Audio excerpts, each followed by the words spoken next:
Jangan lupa subscribe YouTube channel Metro TV News dan jangan lupa nyalakan notifikasinya.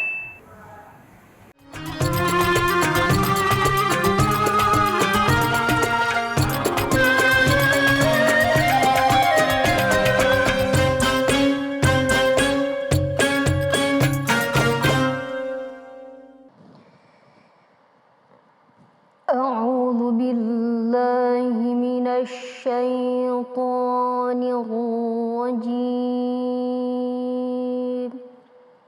بسم الله الرحمن الرحيم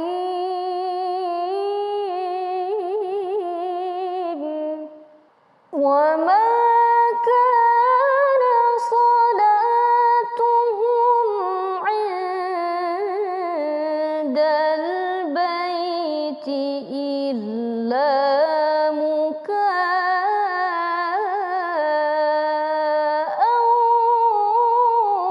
وتصدية فذوقوا العذاب بما كنتم تكفرون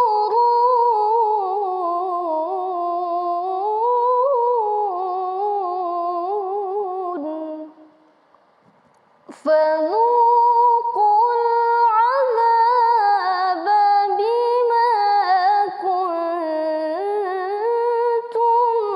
تكفرون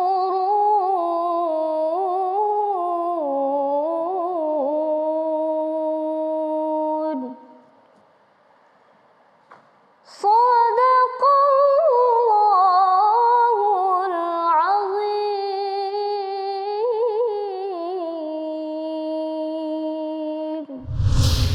Assalamualaikum warahmatullahi wabarakatuh.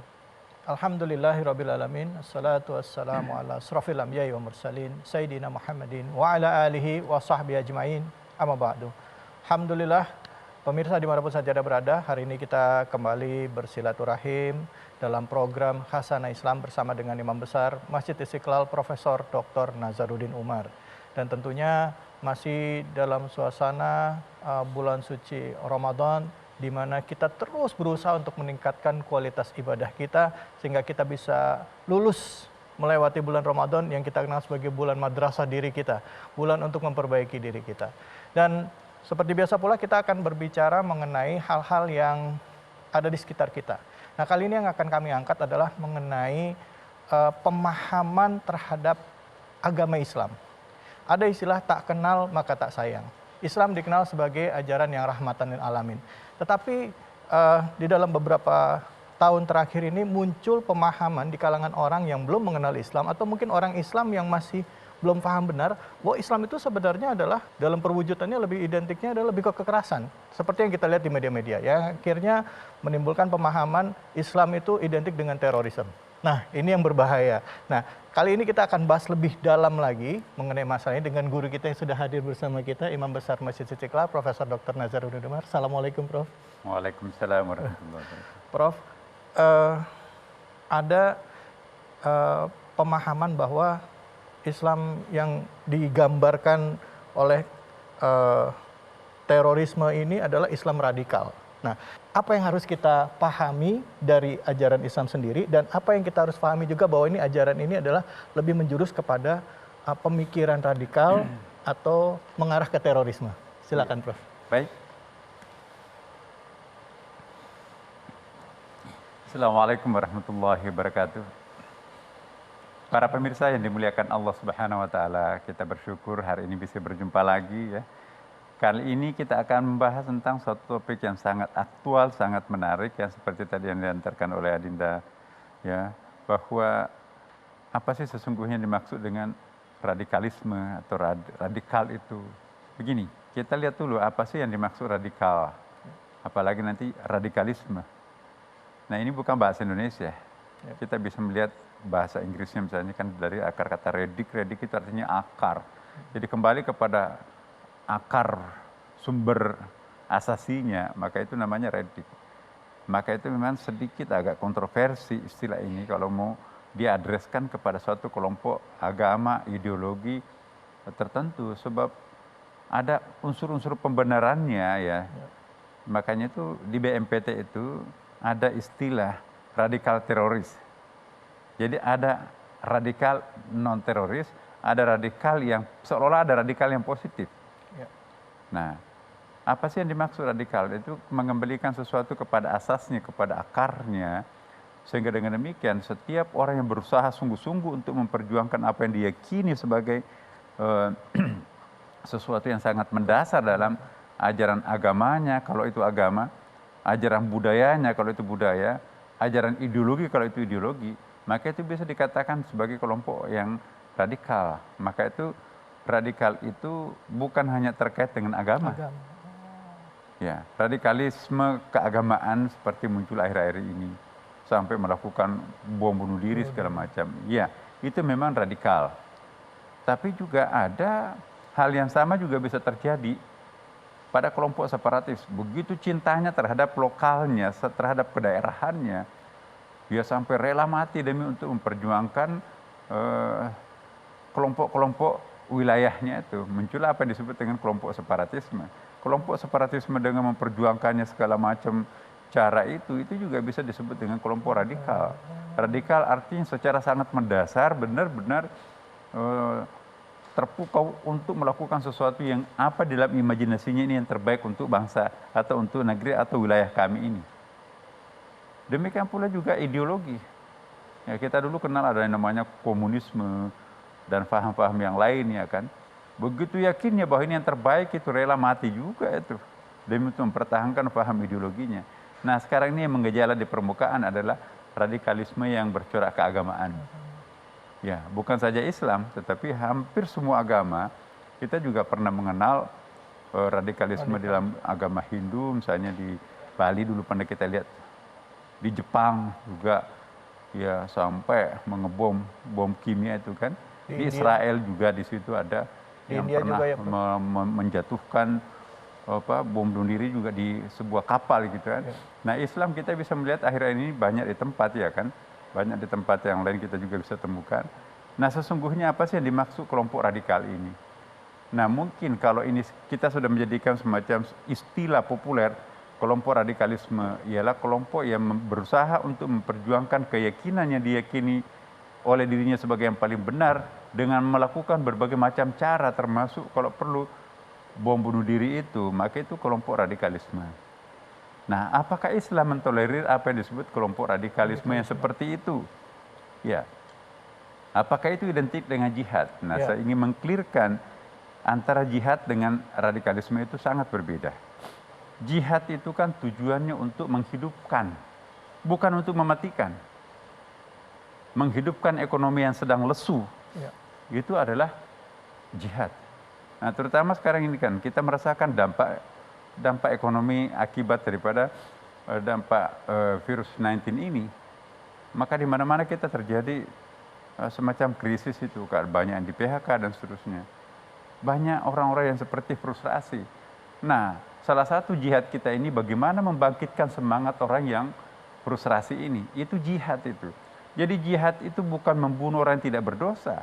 Jihad adalah untuk menghidupkan orang. Nah, inilah perbedaan antara jihad dengan radikal.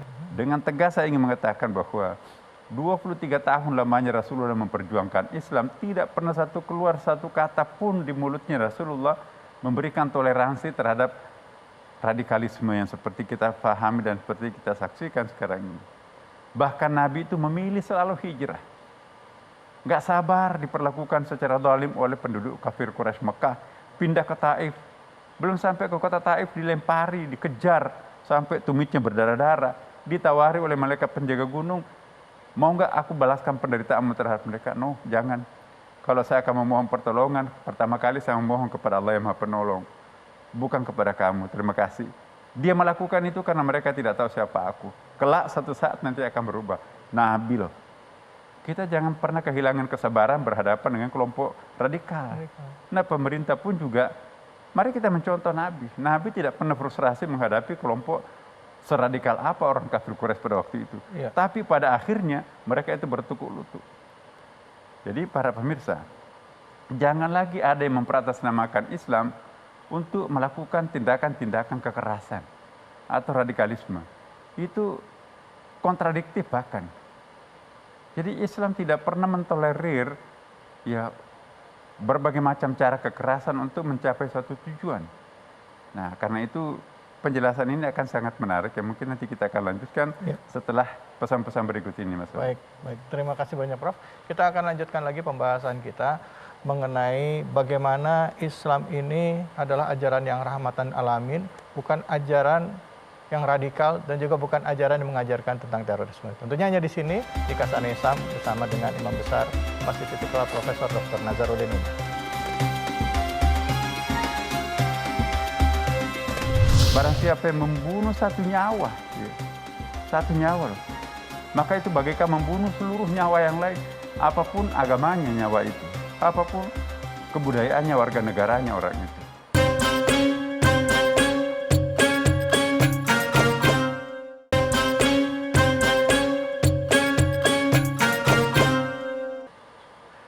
Alhamdulillahirrabbilalamin. Kita kembali lagi di Kasana Islam bersama dengan Imam Besar Masjid Istiqlal Profesor Dr. Nazaruddin Umar.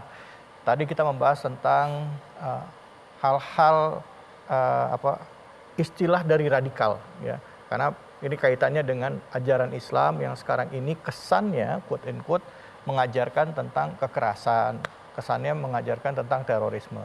Nah, justru ini kita coba sama-sama luruskan. Silakan, Prof. Iya, baik, ini penting sekali apa yang disampaikan Mas David ya, bahwa ini ada dua orang yang menampilkan Islam. Satu menggebu-gebu, pokoknya Islam memang harus seperti ini. Kalau kita sudah melakukan peringatan pertama, dua, dan ketiga bisa kita lakukan apa saja. Jadi seolah-olah halal melakukan tindakan-tindakan kekerasan. Betul. Ini yang tidak benar. Ya, itu harus membaca sejarah Nabi. Nabi itu tidak pernah memberikan ultimatum seperti itu. Bahkan Quran mengatakan, innaka la tahdi man ahbabta walakinnallaha yahdi man yasha. Kalian tidak akan pernah bisa memberikan petunjuk kepada orang yang paling engkau cintai sekalipun, melainkan Allah yang memberikan petunjuk kepada orang itu. Jadi kita hanya menyampaikan, mau terima atau tidak itu urusan Allah dan dia yang bersangkutan. Jangan kita jadi Tuhan mau memaksa orang untuk menjadi seperti apa yang kita anut di dalam diri kita. Itu kan la ikraha fiddin, tidak ada paksaan dalam beragama. Nah, itu salah strateginya kawan-kawan kita yang memperatasnamakan dakwah dengan cara kekerasan seperti ini. Islam itu sesungguhnya adalah sebuah ajaran yang luhur. Ajaran Islam itu agamanya Allah, bukan agamanya aku, agamanya kita. Nah, kita bertugas untuk menyampaikan message ini, tapi tidak punya kapasitas untuk memaksakan kehendak kita untuk mereka itu menganut. Ya, seandainya Allah berkehendak untuk mengislamkan semua orang, gampang. Tapi tidak, Allah tidak melakukan seperti itu. Itu pelajaran besar. Maka itu Al-Quran juga 3 kali dalam Al-Quran, wahajaru wajahadu. Tidak pernah wajahadu wahajaru. Jadi hijrah dulu, baru jihad.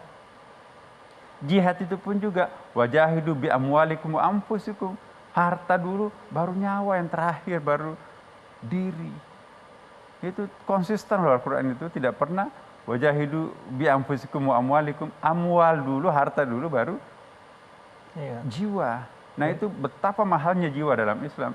Jadi kalau ada orang yang mengumbar kemarahannya dengan membunuh orang tanpa dosa, Masya Allah, bagaimana bisa potong kompas ke surga? Barang siapa yang membunuh satu nyawa, satu nyawa loh, maka itu bagaikan membunuh seluruh nyawa yang lain, apapun agamanya nyawa itu, apapun kebudayaannya, warga negaranya orang itu. Dan barang siapa yang menghidupkan satu nyawa, sama dengan menghidupkan semua nyawa yang lain. Jangan kita memurahkan nyawa orang, memurahkan nyawa sendiri. Allah sangat menghargai nyawa. Nah, karena itu radikalisme itu sama sekali tidak ada tempatnya dalam Islam. Keliru besar kalau kita memberikan pembenaran terhadap bom bunuh diri seperti itu. Ya, Bapak Ibu sekalian, para pemirsa dimanapun juga berada, terutama kaum milenial ini. Ini penegasan. Bukan saja saya mengucapkan seperti ini, tapi tokoh-tokoh agama kita kan kita lihat. MUI, ulama-ulama besar NU, Muhammadiyah, ulama yang terkenal internasional itu, semua sama bahasa kita, bahwa itu nggak ada tempatnya dalam Islam. Tapi yang menganjurkan halalnya bom bunuh diri itu segala macam itu kelompok-kelompok yang tidak dikenal. Mungkin ada sentimen yang sangat pribadi, kita nggak tahu apa persoalannya. Apakah itu orang yang kita akan dengar? Mari kita berguru kepada guru yang tepat. Caranya bagaimana, Prof? Nah, caranya bagaimana? Ini Kita dia, lihat Prof. kriterianya kan. Iya, Prof. Orang yang suka menimbulkan kontroversi misalnya, wah ini kok semuanya orang salah kecuali dia yang benar, itu tanda-tanda. Saya sering mengatakan kan di tempat ini bahwa orang yang suka nyalahin orang lain, ya sedikit-sedikit itu kafir, sedikit-sedikit itu bid'ah, sedikit-sedikit itu musyrik, hati-hati. Itu isyarat loh itu. Ya, Wali Songo coba. Berapa tahun dia berdakwah, tidak ada satupun candi yang dirusak. Coba kita lihat. Berapa lama Wali Songo berdakwah keliling, tidak ada satupun orang Hindu, orang Buddha yang tersinggung. Ya. Orang Jawa yang tersinggung, bahkan dia pakai belangkon. Bahkan berselawat dengan terjemahan bahasa Jawa. Iya. Adaptasinya kan seperti itu. Mudah-mudahan kita akan menjadi orang negara yang semakin damai, mencontohkan peradaban luhur di masa akan datang. Demikian saya kira. Wassalamualaikum warahmatullahi wabarakatuh. Terima kasih banyak, Prof. Prof, silakan duduk. Terima kasih, Prof. Jadi kalau dari yang apa tadi Prof sampaikan, kira-kira apa yang bisa kita simpulkan, Prof? Iya, pertama kepada kita semuanya yang mainstream muslim ini, mayoritas muslim ini, mari kita mewaspadai anak-anak kita ya. Kalau sudah memulai menampilkan sesuatu yang agak-agak aneh, agak unik dalam beragama, sampai menyalahkan orang tuanya sendiri, hati-hati siapa gurunya. Ya, hati-hati. Kemudian yang kedua, kalau seandainya memang itu terbukti bahwa dia sudah terkontaminasi dengan paham radikal seperti itu, maka kita harus melakukan tindakan, jangan didiamkan. Sebab itu nanti akan tambah parah. Maka secepat mungkin laporkan kepada tokoh-tokoh masyarakat kita yang insya Allah kita percaya akan memberikan nasihat supaya kembali ke jalan yang benar, jalan yang luhur.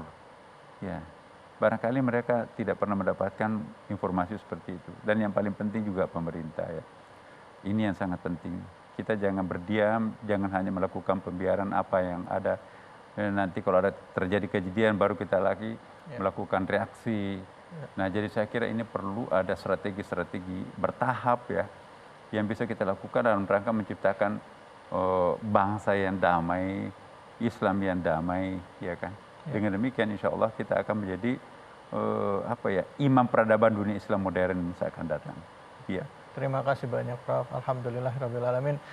Pemirsa, hari ini kita kembali lagi mendapatkan pencerahan di dalam memaknai keberagaman kita. Menjadi seorang Muslim harus masuk ke dalam Islam secara kafah. Tetapi juga ada batasan-batasannya, indikator-indikatornya. Bagaimana kita sebagai seorang Muslim yang baik adalah hasilnya terlihat dari sikap dan perbuatan kita. Bagaimana kita menghargai orang lain, bagaimana kita menghormati orang tua kita, saudara-saudara kita, hati kita jadi semakin lembut. Bukan hanya sekedar bicara Islam itu benar dan salah, tetapi Allah Subhanahu wa taala mengingatkan tugas kita adalah untuk menjadi seorang penyampai gitu ya, Prof ya. Menyampaikan, mengingatkan, karena mudah bagi Allah untuk membolak-balikan hati hambanya. Mudah bagi Allah untuk menjadikan semuanya menjadi satu warna atau menjadi semuanya Muslim. Semoga kita menjadi orang yang lebih bijak di dalam beragama. Nah, bulan suci Ramadan ini adalah bulan yang penuh rahmat. Dan tentunya harus kita isi semua kegiatan kita dengan hal-hal yang bernilai pahala. Termasuk juga mempersiapkan hidangan sahur dan berbuka puasa yang halal dan thayyib. Nah, luwak hitam baru bisa jadi pilihan tepat. Selain rasanya nggak kemanisan, juga sudah ada label halalnya. Ya, ingat, bungkusnya jangan dibuang ya pemirsa, karena Anda berkesempatan untuk mendapatkan hadiah umroh gratis dan emas. Terima kasih atas kebersamaan Anda. Nanti setelah ini kita akan lanjut lagi membahas tema ini dengan lebih menarik lagi. Terima kasih banyak, Prof. Tentunya saya minta Anda untuk sabar sebentar, kita akan rehat dulu. Tetaplah di Khazanah Islam bersama dengan Imam Besar Masjid Istiqlal, Profesor Dr. Nazaruddin Umar.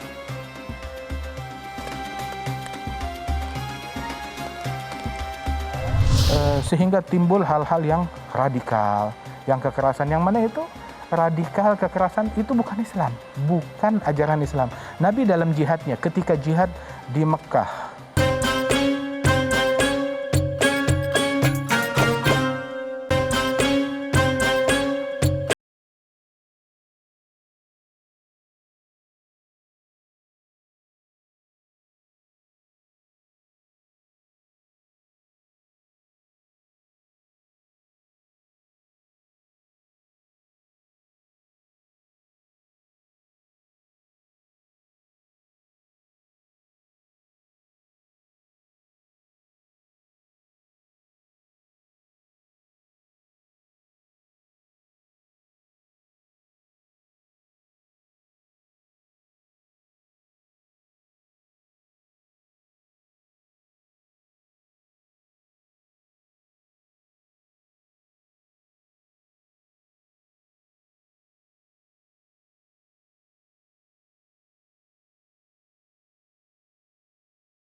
Alhamdulillahirrabbilalamin. Pemirsa, kita kembali lagi bergabung di Khazanah Islam bersama dengan Imam Besar Masjid Istiqlal, Profesor Dr. Nazaruddin Umar. Dan di segmen ini sudah hadir bersama-sama kita yaitu Habib Jindan. Assalamualaikum warahmatullahi wabarakatuh, Habib. Waalaikumsalam warahmatullahi wabarakatuh. Habib, kalau kita melihat di media gitu, apalagi beberapa waktu yang lalu,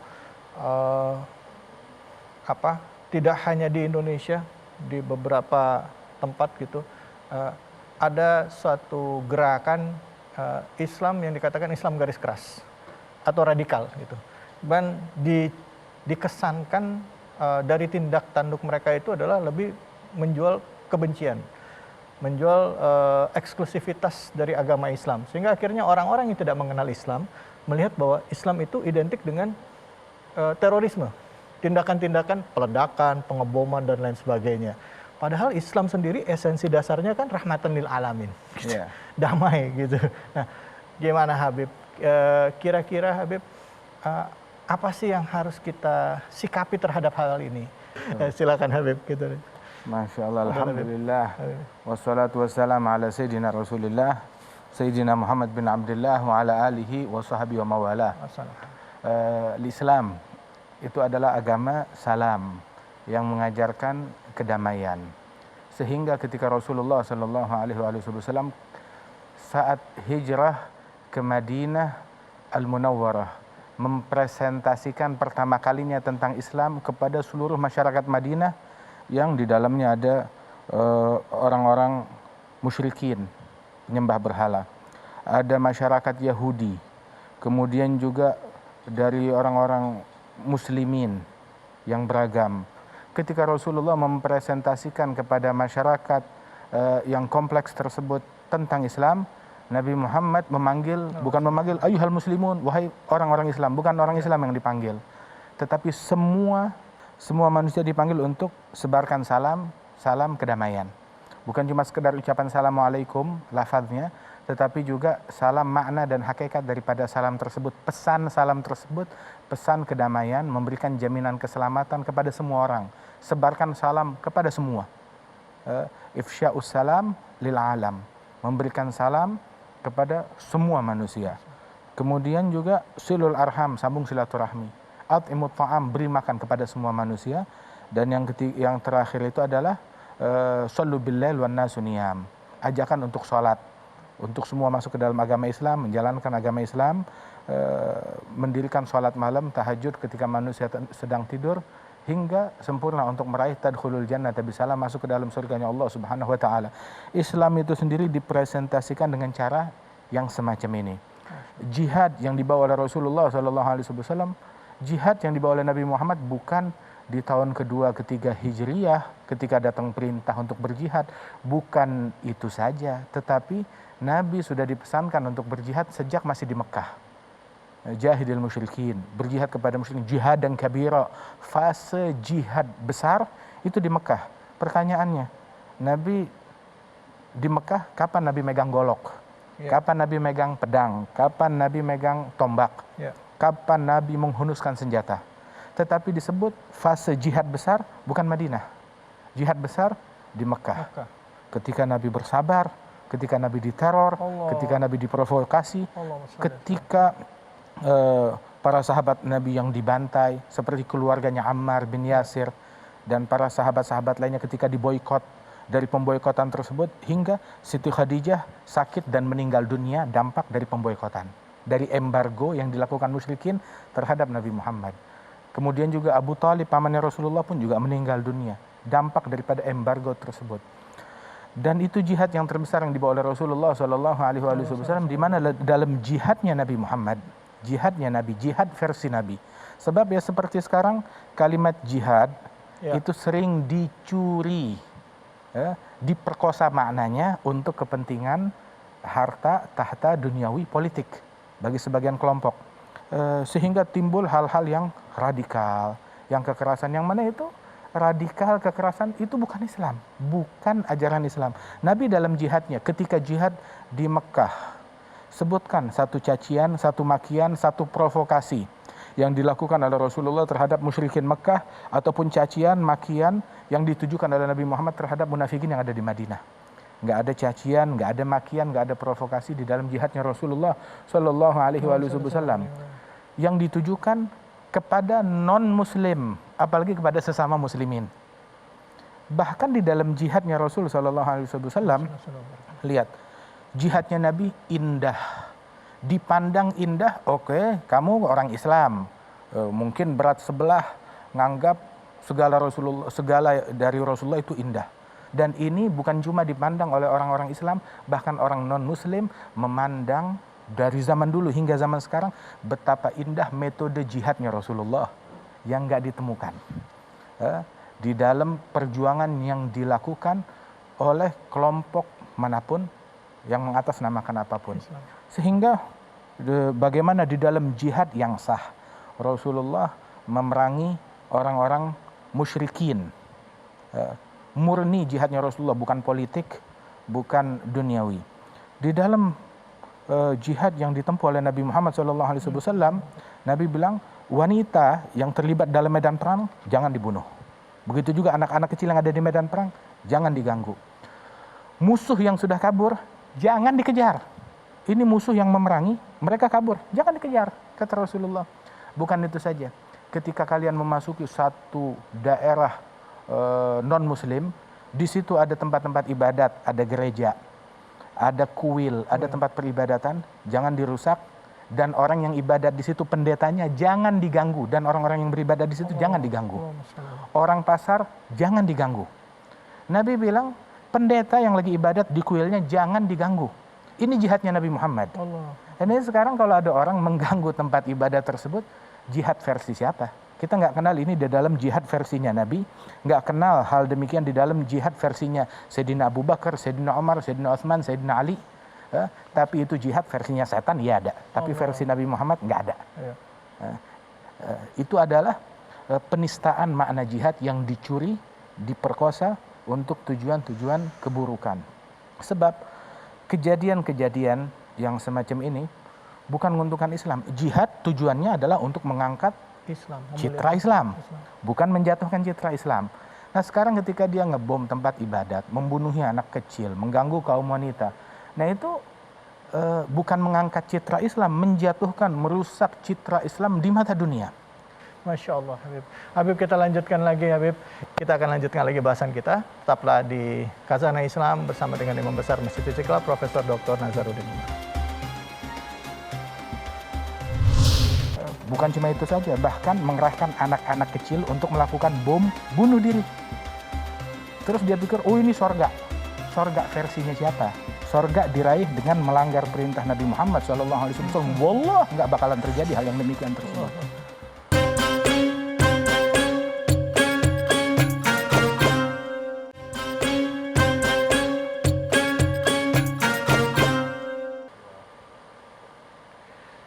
Ya, meluruskan pemahaman tentu tidak mudah. Setiap orang memiliki kebenaran versi sendiri-sendiri. Tetapi di dalam Islam kita mengakui bahwa kebenaran yang paling hakikat atau paling hakiki adalah Al-Quran. Nah, tinggal bagaimana caranya kita memaknai dari ayat-ayat yang dalam Al-Quran dengan cara yang lurus dan cara yang benar. Nah, buat Anda yang baru bergabung, tadi sempat saya tanyakan kepada Habib tentang orang-orang yang mencuri simbol Islam di dalam pergerakannya, gitu.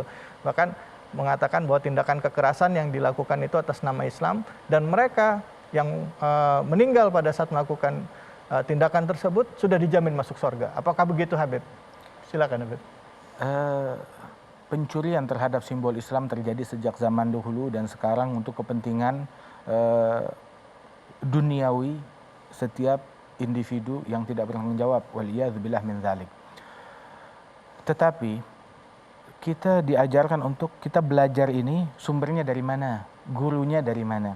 Kita belajar jihad dan yang kita kenal, yang kita tahu, yang kita pelajari secara turun-temurun dan bersilsilah dengan sanad yang menyambung tentang dakwahnya, nahi mungkarnya, jihadnya Rasulullah Shallallahu Alaihi Wasallam.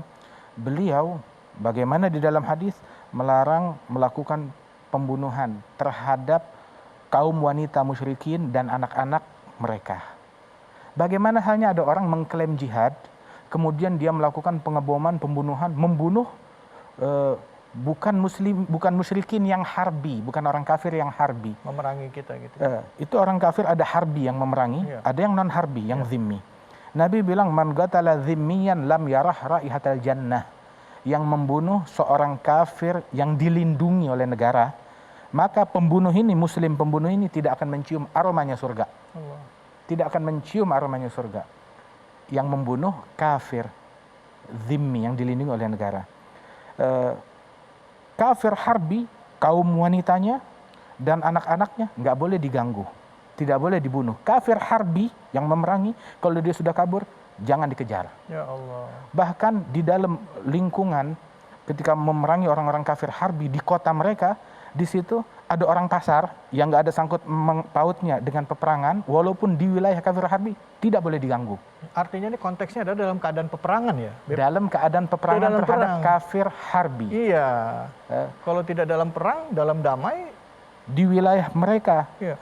ada gereja, Ya. tidak boleh dirusak, nggak boleh diganggu. Ada pendetanya yang lagi beribadat, Nggak boleh. tidak boleh diganggu. Haram Allah. hal tersebut. Nah, bagaimana hal ini kalau ditujukan pembunuhan terhadap orang kafir zimmi yang dilindungi oleh negara, nggak ada sangkut pautnya dengan peperangan. Bahkan yang lebih heran lagi, mengklaim jihad, mereka pakai kita membunuh kaum wanitanya, orang kafir dilarang. Ini dipakai kaum wanitanya untuk bunuh diri. Jadi dia bunuh kaum wanitanya sendiri, muslimah, dibohongi, ditipu untuk melakukan bunuh diri. Bukan cuma itu saja, bahkan mengerahkan anak-anak kecil untuk melakukan bom bunuh diri. Terus dia pikir, oh ini sorga. Sorga versinya siapa? Sorga diraih dengan melanggar perintah Nabi Muhammad SAW. Wallah, nggak bakalan terjadi hal yang demikian tersebut. Surga, nggak ada jalan ke surga kecuali mengikuti apa yang dilakukan oleh Nabi Muhammad. Melanggar caranya Rasulullah terus masuk surga. Surga versi siapa? Bukan surga versinya Nabi Muhammad Sallallahu Alaihi Wasallam. Islam kemanapun mereka masuk bawa damai. Allah. Agama Islam membawa solusi bagi semua problem. Tapi ketika orang mengatasnamakan Islam, Islam datang di tengah masyarakat damai malah bawa problem. Yang salah bukan Islamnya, tetapi siapa yang mengatasnamakan Islam ini? Oknumnya ini, orang yang mengatasnamakan Islam. Apakah mereka Islam? Lah, beda dengan Islamnya Nabi Muhammad Sallallahu Alaihi Wasallam. Beda dengan Islam yang kita kenal dari para guru-guru kita. Gak tahu dia sumbernya dari mana Islamnya, ditanya siapa gurunya, gak jelas. Dia dapat gurunya dari internet. Dia dapat gurunya dari ini, dari itu. Yang nggak jelas siapa gurunya. Allah. Masya Allah, terima kasih banyak Habib. Habib, silakan duduk Habib. Ya. Masya Allah, kita alhamdulillah dapat pencerahan lagi dari Habib ini. Jadi orang-orang yang belajar Islam itu kan harus tahu sumbernya. Dan semuanya merasa mengatasnamakan sumbernya itu dari Al-Quran dan hadis. Kadangkala ada ayat-ayat Al-Quran yang dipelintir penafsirannya Habib. Termasuk juga hadis-hadis yang dipelintir pemaknaannya oleh orang-orang tertentu gitu, yang akhirnya membentuk komunitas tertentu dan solid gitu, Bib. Dan ya namanya orang merasa semuanya mengatasnamakan Al-Quran, ini yang jadi agak berat Habib sekarang ini, Bib. Gitu. Nabi udah memperingatkan, man takallama fil Qur'an bi ra'yihi aw bi ghairi ilm, dalam riwayat falatabawa maq'adahu minan nar.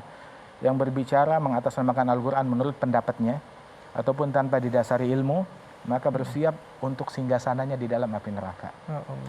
Sebab kita agama itu bukan cuma nasnya yang bersanad, tetapi pemahamannya pun juga harus bersanad, bersilsilah pemahaman. Pemahamannya. Ya. Jadi ayatnya bersanad, hadisnya bersanad, tetapi pemahaman akan ayat ini juga harus bersanad.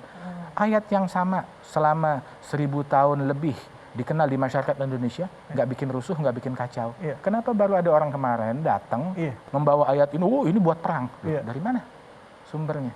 Dari mana asal-usulnya?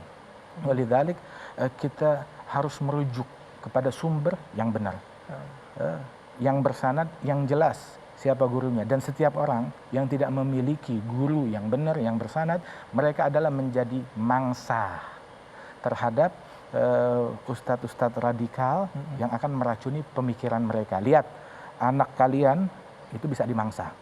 Kaum wanita kalian bisa dimangsa ketika mereka sibuk dengan gadgetnya sendiri, dengan medsosnya sendiri, tanpa kita kenalkan kepada sumber yang jelas untuk meraih pemahaman dan keilmuan yang benar, yang hakiki bersumber dari Rasulullah SAW. Dan biasanya itu satu dasar, kata Syekh Abdullah bin Bayyah, beliau bilang, dan ini juga diucapkan oleh para ulama-ulama sebelumnya juga, at-takfir muqaddimatu tafjir. Takfiri, faham takfiri itu adalah cikal bakal tafjiri. Apa itu tafjir? Pengeboman, melakukan pengeboman terhadap orang-orang yang beda faham. Ya Allah. Awalnya itu dari mengkafirkan. Oh, ini bid'ah, ini syirik, ini kafir. Terus ujung-ujungnya ini darahnya halal. Halal untuk dibunuh, halal untuk dikorbankan. Ya Rabbi. Tapi di zaman Rasul, setelah wafat Rasulullah, kita juga mengenal istilah kaum Khawarij, yang artinya mereka katanya orang-orang yang hafal Quran, orang-orang yang mereka hafal Quran, setiap hari puasa. Iya. Malam tahajud, semalam suntuk. Iya. Wajahnya sampai pucat saking laparnya, Iya. saking seringnya puasa dan saking jarangnya tidur, Iya. tahajud. Tetapi mereka mengkafirkan Sayyidina Ali bin Abi Thalib, Iya. mengkafirkan sahabat Rasulullah, mendekatkan diri kepada Allah dengan memerangi generasi terbaik dari umat ini. Lihat, telah cacat pemikirannya tersebut. Iya. Itu ketika datang ke masa-masa kaum Khawarij tersebut, Sayyidina Ali yang menjadi objek pengkafiran, dibully. Amirul Mukminin, beliau punya kekuasaan. Ditanya, apa pendapatmu tentang kaum Khawarij? Beliau bilang, hum ikhwanuna baghaw alaina. Mereka adalah saudara kita sendiri yang melakukan pemberontakan terhadap kita. Yang ditimpa fitnah dalam pola fikirnya, diracuni pola fikirnya, fa'amu wa sammu. Mereka buta, mereka tuli, begitu hingga memerangi kita. Tapi mereka adalah saudara kita. Kata Sayyidina Ali bin Abi Thalib. Dan senantiasa ahlul haq, orang-orang yang hak, bukan tukang mengkafirkan orang, bukan tukang memunafikkan orang lain. Beda partai munafik, beda calon munafik, beda ini munafik. Awalnya munafik, terus udah gitu memaki kafir, udah gitu memaki darahnya halal. Ujung-ujungnya seperti itu. Ini persis pemikiran Khawarij zaman dulu.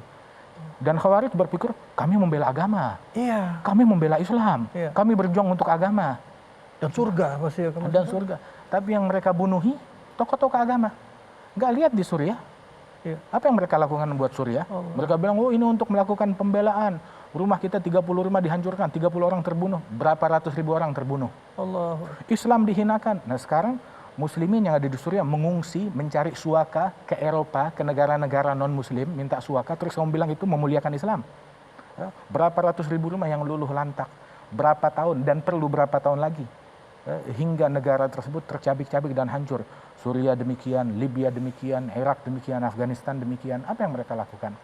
Dan sampai itu para pendakwah-pendakwah yang moderat, yang ngajak orang, ayo jangan bermusuhan, jangan ribut, jangan berkelahi. Oh ini bikin rusuh. Dibunuh malah. Diledakkan bom. Syekh Muhammad Said Ramadan Al-Buti dibom di dalam masjid lagi megang Quran, lagi berdakwah. Yang ngebom takbir, Allahu Akbar. Sehingga takbir, mereka menistakan takbir di sini. Pembelaan terhadap apa? Jadi takbiran sambil ngebom, takbiran sambil buang air besar, sama di mata mereka. Penistaan terhadap takbir, makanya bukan memakai logo-logo Islam, mencuri logo-logo Islam tersebut. Mereka bukan menguntungkan Islam, merugikan Islam. Allah. Islam yang kita kenal dari Wali Songo nggak seperti ini. Islam yang kita kenal dari orang tua kita dan guru-guru kita nggak seperti ini. Yang kita kenal dari Rasulullah Sallallahu Nggak Alaihi seperti Wasallam. ini. Dan dari dulu Islam di Indonesia ini nggak bikin rusuh, nggak bikin kacau. Baru ketika ada orang-orang yang nggak jelas sanadnya dari mana, nah itu yang merusak daripada citra Islam tersebut. Terima kasih banyak Habib, ya Allah, ya Rabbi. Habib sedih ya. Barakallahu fiikum. Allahu Akbar. Pemirsa, semoga apa yang disampaikan oleh Habib ini jadi pencerah bagi kita untuk benar-benar memaknai Islam dengan cara yang benar. Membaca Quran jangan cuma sekedar membaca, menghafal jangan cuma sekedar menghafal. Cari maknanya dari guru yang benar, yang memaknai Islam sanadnya jelas, tafsirnya juga menafsirkannya juga sanadnya jelas. Artinya apa? Setiap yang kita baca di dalam Al-Quran pasti membawa kita kepada kebaikan, keselamatan dunia dan akhirat. Orang yang bertakwa, orang yang punya kepedulian sosial yang tinggi, yang tidak mengkafirkan orang lain, apalagi menghancurkan dan membunuh orang lain dengan cara-cara yang zalim seperti yang disampaikan tadi. Semoga Allah Subhanahu wa taala ridha terhadap apa yang tadi disampaikan oleh Habib dan hati kita tergetar semuanya untuk meluruskan niat kita dan meluruskan pemahaman kita tentang Islam. Kalau ada saudara-saudara kita yang saat ini memiliki pemahaman yang mungkin agak sedikit melenceng atau mungkin tidak sefaham dengan kita, ya kita doakan, kita tarik dia semoga bisa benar-benar memaknai Islam dengan cara yang benar, Islam yang rahmatan lil alamin. Ayo kita sebarkan kebaikan karena bulan suci Ramadan ini adalah bulan penuh rahmat. Dan tentu kita juga harus isi semuanya dengan yang bernilai pahala, termasuk juga mempersiapkan hidangan sahur dan berbuka puasa dengan yang halal dan thayyib. Nah, izin ya Habib, ini dia luwak hitam baru juga bisa jadi pilihan tepat. Selain rasanya nggak kemanisan, juga sudah ada label halalnya. Ingat ya, bungkusnya jangan dibuang karena Anda bisa berkesempatan mendapatkan hadiah umroh gratis dan emas. Baik pemirsa, terima kasih atas kebersamaan Anda. Terima kasih banyak Habib. Menenangkan hati, membuka wawasan kita. Apalagi di bulan suci Ramadan ini, sehingga kita kalau sudah terlanjur memiliki pemahaman yang salah, Allah luruskan niat kita. Sehingga bulan Ramadan ini jadi madrasah terbaik bagi kita, dan insya Allah kita menjadi manusia lebih baik dan dipertemukan lagi dengan Ramadan lain tahun depan. Saya David Halik, mohon maaf jika ada kesalahan khilafan. Selamat menjalankan saum Ramadan. Terima kasih Habib. Wabillahi taufiq wal hidayah. Assalamualaikum warahmatullahi wabarakatuh. Habib, makasih banyak Habib. Metro TV,